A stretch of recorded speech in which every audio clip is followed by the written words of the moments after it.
కుటుంబం యొక్క పరిస్థితి తెలిసిపోతుంది. ఆ కుటుంబాన్ని చూసి ఆ ఇంటి ఇల్లాలను చూస్తాను నేను. ఆ ఇల్లాలను చూడంగానే అర్థమైపోతుంది. ఓకే. ఈ కుటుంబానికి, ఈ ఇల్లాలకి సంబంధం ఏంటి?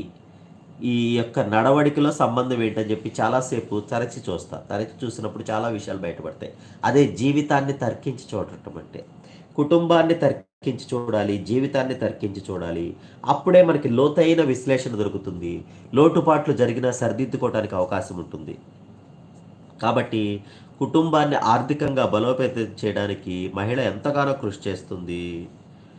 మల్టీ టాస్కర్లుగా వాళ్ళు చేసే కష్టానికి సమాజం ఇస్తున్న బహుమతులు, మాటలు, తూటాలు, హేళనలు వీటిని అధిగమించి కొందరు ముందుకెళ్తున్నారు. ఎందుకులే అనుకున్న వాళ్ళు వెనకడుగు వేస్తున్నారు. అయితే దీన్ని కూడా అర్థం చేసుకోవాలి ఎవరైనా సరే. ఎందుకంటే కొంతమంది ఉన్న అవకాశాలని విచ్చలవిడితనం చేస్తారు. అలా విచ్చలవిడితనం కాకుండా ప్రతి ఒక్కటి కూడా ఒడిసి పట్టుకోవాలి. జీవితాన్ని ఎలా తర్కించి చూడాలనుకుంటామో తర్కించి చూడటంతో పాటు పరిస్థితుల్ని మనం ఒడిసి పట్టాలి. పరిస్థితుల్ని చాలామందికి ఒడిసి పట్టడం చేత కాదు. పరిస్థితుల్లో ఇరుక్కుపోతారు. ఇరుక్కుపోకూడదు ఎప్పుడు కూడా. మహిళ అయినా పురుషుడైనా. మహిళలు మరి పురుషుడు ఇరుక్కున్నా బయటికి రాగలడు. మహిళలు ఇరుక్కుంటే బయటికి రాలేరు. కాబట్టి మహిళా మనులకు నేను ఇచ్చే సందేశం ఏంటంటే ఏ పరిస్థితుల్లో అయినా నిన్ను నువ్వు తరచి చూసుకో. అప్పుడు నీకు నీ పరిస్థితి అర్థమవుతుంది. అప్పుడు ఆ విషయంలో నుంచి బయటపడగలవు. బయటపడలేకపోతే మాత్రం కష్టమవుతుంది. ఎందుకంటే నీ మీద నీ కుటుంబం ఆధారపడి ఉంటుంది. కుటుంబానికి కుటుంబ యజమాని మగవాళ్ళైనా సరే, కానీ వెనక నుంచి నడిపించే బ్యాక్ బోన్ మాత్రం ఆడవాళ్లే అవుతారు.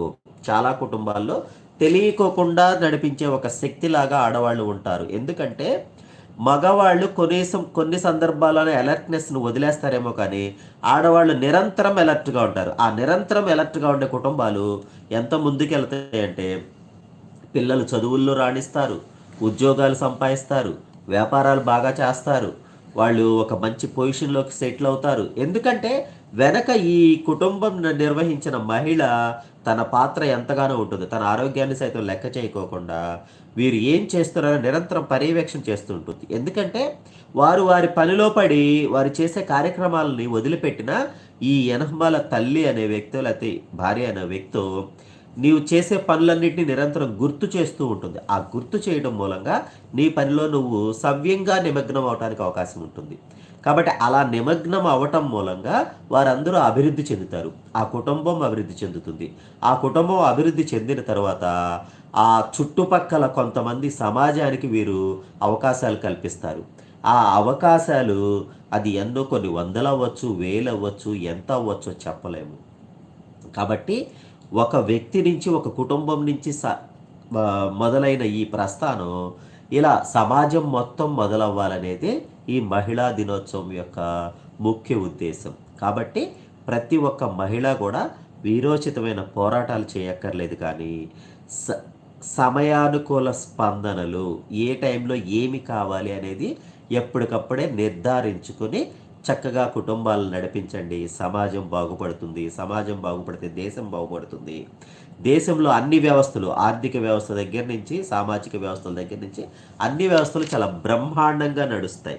కాబట్టి ప్రతి ఒక్కరూ కూడా మహిళా దినోత్సవం సందర్భంగా మీకు ఇచ్చే నా సందేశం అయితే మీరందరూ మీ బాధ్యతల్ని డబల్ స్మార్ట్ అంటారు కదా, డబల్ బాధ్యతలు నిర్వర్తించండి. ఎందుకంటే ఆల్రెడీ మీరు బాధ్యతలు నిర్వర్తిస్తున్నారు. ఇంకొంచెం ఒడిసి పట్టుకుని జాగ్రత్తగా మీ యొక్క బాధ్యతలు నిర్వర్తించండి.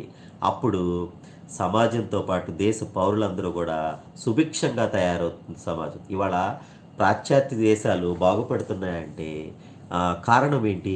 నిరంతర పర్యవేక్షణ. అది ఆడవాళ్ళ మగవాళ్ళ తర్వాత విషయం.